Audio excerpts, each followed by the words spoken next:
Hello good morning साथीहरू। आज चाहिँ शनिबारको दिन यसो मेरो तरकारी बारीमा फेरि घुमौँ है त के खाने बेला भएछ। फर्स्टमा चाहिँ मैले माछा खोर्सानी हेरेँ है। माछा खोर्सानी चाहिँ कति मजाले खाने बेला भइसकेछ क्या। औषधिहरू चाहिँ हाल्ने गरेको छैन हामीले, मैले अस्ति भने जस्तै। त्यही भएर कस्तो मजाले खाने बेला भएछ। अनि मैले चाहिँ आफूलाई चाहिने जति टिपेँ, ठुल्ठुलो भइसकेछ है।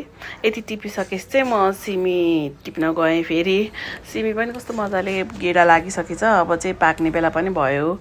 अनि मजाले आफूलाई कति चाहिने हो त्यति टिपिसकेपछि चाहिँ म डुन्नु टिप्न गएँ। यो डुन्नु चाहिँ अब गाईको मलहरू हाल्ने बेला हुन्छ। अनि त्यही भएर चाहिँ यो मजाले टिपेर अब यो माटो पनि गोड्ने बेला भयो। गोडेर मलहरू हालेर अनि आफूले कति खाने हो कति गर्ने हो सबै टिपेँ मैले। टिपिसकेपछि चाहिँ म त्यहाँबाट फर्सीको मुन्टा टिप्न गएँ। फर्सीको मुन्टा पनि कस्तो मजाको भएको थियो क्या। धेरै फलिसक्ने बेला चाहिँ भएको छैन। जति फल्यो मैले अलिअलि टिपेँ हामीलाई पुग्ने। यो चाहिँ हाम्रो आफ्नै घरको काँक्रो है, छोरोले खान्छु भनिरहेछ।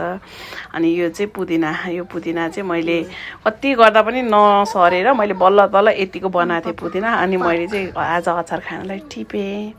Thank you.